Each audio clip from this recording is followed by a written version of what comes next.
bienvenue dans ma capsule 63. Dis-moi, as-tu réellement réfléchi à pourquoi tu serais prête à mourir? Hier, je t'ai posé cette question à savoir pourquoi tu étais prête à mourir. Bon, j'avoue que c'est une question qui est un petit peu comme waouh, c'est comme un peu percutante, mais c'était vraiment pour c'est dans des moments comme ça, dans des réflexions comme ça où on va un peu à un extrême que ça nous fait réellement prendre conscience c'est quoi qu'on est prêt à faire, c'est quoi le prix qu'on est prêt à payer pour faire un changement, pour aller jusqu'au bout d'un objectif. Et même encore, c'est quoi l'objectif, c'est quoi vraiment l'objectif qu'on veut, puis qu'est-ce qu'on est prêt à vivre pour atteindre cet objectif-là. Et une des choses les plus difficiles à faire, c'est pas faire un changement, c'est pas réussir à transformer notre vie, c'est de savoir exactement c'est quoi qu'on veut. Je crois profondément que c'est la chose la plus difficile. Il y en a que c'est évident. Boum, ils savent exactement, OK, moi je sais ce que je veux, moi c'est ça que je veux, puis boum, c'est clair, net et précis. Mais quand tu te retrouves dans une situation où toi, tu ne sais pas vraiment ce que tu veux, il y a plein de choses que tu veux faire, où tu n'es pas sûr, tu sais ce que tu veux plus, surtout lorsqu'on arrive à nos âges, à un moment donné, on sait ce qu'on veut plus. Mais ce qu'on veut réellement, c'est quoi? Parce que de toute manière, on a tellement de choix, il y a tellement de choses qu'on veut faire, il y a tellement d'objectifs à atteindre. C'est sûr qu'arrivé à un certain âge, eh bien, on est là, on hésite parce que on ne sait plus. On ne sait plus, c'est bon, ben c'est quoi? Est-ce que je veux ça? Est-ce que c'est ça que je veux? Donc, la difficulté réellement est de trouver son pourquoi et de se battre pour l'avoir. Même si là, on est rendu à se propulser vers nos nouveaux horizons, il n'empêche que toute la période de changement qu'on a faite, ben, ça remet en question beaucoup de choses. Hein? Et ça peut aussi remettre en question son pourquoi, ça peut aussi remettre en question son objectif.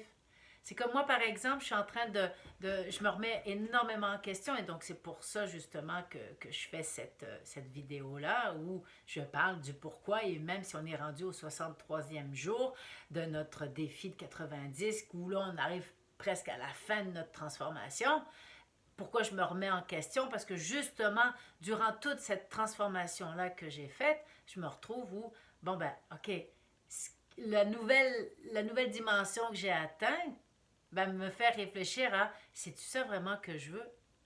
Est-ce que c'est ça le pourquoi? Est-ce que mon pourquoi est vraiment ce que je veux? Donc c'est là où c'est important de s'arrêter et de se dire, OK, pourquoi? Pourquoi je serais, pourquoi je serais prête là, à mourir? C'est quoi vraiment, c'est quoi le prix que je suis prête à payer? C'est quoi que je veux réellement? Et c'est pour ça que j'en reviens un peu aux valeurs, où je trouve ça important et intéressant dans le livre que je t'ai montré hier de Riche et Heureux, où il met vraiment en perspective la dimension des valeurs. Réellement, qu'est-ce que on, ce pourquoi on se bat ou quelle est notre valeur principale. Et là, ici, j'ai un tableau. Bon, il y a quand même 48 valeurs. Je ne vais pas toutes les énumérer, mais je vais t'en nommer quelques-unes quand même. Donc, les valeurs qu'il énumère, c'est l'amour, l'authenticité, l'aventure, la beauté, le bonheur, la clarté, la communauté, la confiance, le confort, la connaissance, la connexion, la conscience, contrôle de soi, le courage, la créativité, la croissance, la discipline, diversité, l'engagement, l'excellence, la gentillesse, la gratitude, l'honnêteté, l'humilité, l'humour, l'intégrité, la justice, le leadership, la liberté, l'ouverture, la paix, la passion, la persévérance, le plaisir, le positivisme, le pouvoir, la prudence, la reconnaissance, la richesse, la sagesse, la santé, la sécurité, le service, la sincérité, la spiritualité, la stabilité et l'unité. Finalement, je te les ai toutes nommées. C'était pas si long que ça, je pensais que ça allait être plus long. C'est sûr que là, je t'ai fait de ça vite et tu les as pas toutes retenues. Par contre, ça t'a donné une idée de, grosso modo, qu'est-ce qu'il veut dire par les valeurs et qu'est-ce qui, pour toi, sûrement que là-dedans, comme moi, en te le lisant, il y en a plusieurs qui ont résonné en moi. Comme par exemple, c'est sûr que l'authenticité, l'aventure, pour moi, c'est des choses importantes. La liberté, l'amour, le pouvoir, la richesse. Donc, il y a plein de choses comme ça, la persévérance. Mais là-dedans, à un moment donné, c'est de choisir, OK, lequel qui est en numéro un. Et c'est de trouver à travers ces 48 valeurs-là, les 5 premières, celles qui sont vraiment les plus importantes. Et à partir de là, eh bien, comme moi, par exemple, bon, la liberté. La liberté, c'est vraiment, je pense, je disais ça aussi hier, la liberté, c'est une valeur extrêmement importante pour moi. Il y a l'amour et la liberté. Et à partir de ce moment-là où je considère, bon, ben, c'est sûr que l'intégrité, l'honnêteté, tout ça, bon, c'est des valeurs qui, pour moi, c'est extrêmement important. Mais la liberté, ça reste vraiment la base de ce pourquoi je me bats depuis toujours. Alors maintenant, en fonction de cette valeur-là, ça va être à moi de déterminer, bon, est-ce que mon pourquoi est en lien avec ma liberté? Est-ce que je vais continuer à être libre en faisant mon pourquoi? Ce que moi j'ai déterminé et le changement que je suis en train de faire. Donc c'est là, est-ce que je suis prête à mourir pour ma liberté? Bon, je vous disais hier oui, là, mais...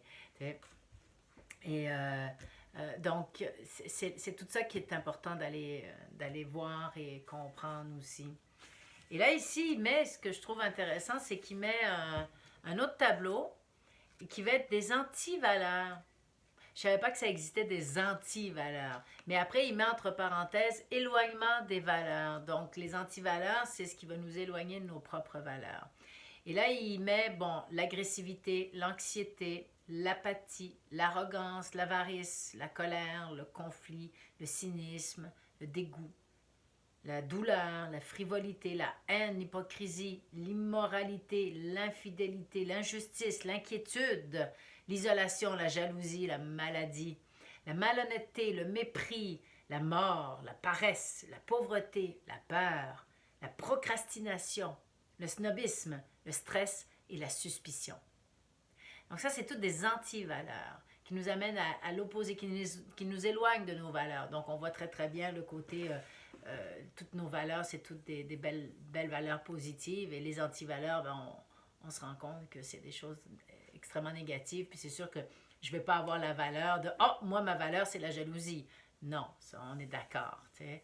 C'est pour ça que ça va être important de vraiment savoir c'est quoi ta valeur, ton anti-valeur, et par la suite de travailler là-dessus pour vraiment, dans la période actuellement qu'on est, qui est de se propulser vers de nos nouveaux horizons, c'est important qu'on soit vraiment bien aligné avec le changement qui a déjà eu lieu, l'évolution qu'on a faite, si notre pourquoi est toujours bon et si dans nos valeurs, on est toujours sur le bon chemin. Donc, aujourd'hui, j'ai rebondi un peu sur ma capsule d'hier pour vraiment aller encore un peu plus loin parce que j'en reviens toujours à notre pourquoi. Hein, c'est important dans le changement. C'est important d'aller toujours dans le pourquoi, puis de toujours valider parce que plus on va dans le changement, plus on change, plus on se transforme, plus on se pose des questions, puis qu'on se remet en question, plus on est capable de déterminer ce qui résonne en nous et ce qui correspond à qui on est, à ce qui nous appartient. Parce qu'il y a des fois, on va faire un pourquoi ou on va décider un tel objectif, mais qui est en lien avec un conditionnement sous-conscient qu'on nous a inculqué d'une société, des valeurs de la société qui ne correspondent pas forcément à nos valeurs, à qui on est. Donc, c'est pour ça que de vraiment faire une introspection, puis de se regarder, puis dire, OK, c'est quoi, moi, pourquoi je suis prête à vraiment, là, que je serais prête à mourir, là? C'est quoi le prix que je suis prête à payer pour atteindre mon pourquoi et pour quelle valeur je vais me battre? Et c'est quand on a bien répondu à ces questions-là qu'on est capable réellement d'aller jusqu'au bout de nos objectifs, d'atteindre l'objectif qu'on veut aller, puis de réussir à aller jusqu'au bout de notre changement. Je crois qu'à partir de ce moment-là, il n'y a plus de limite à notre réussite. Donc là-dessus, je te laisse et je te dis à demain pour une autre capsule. Bye bye.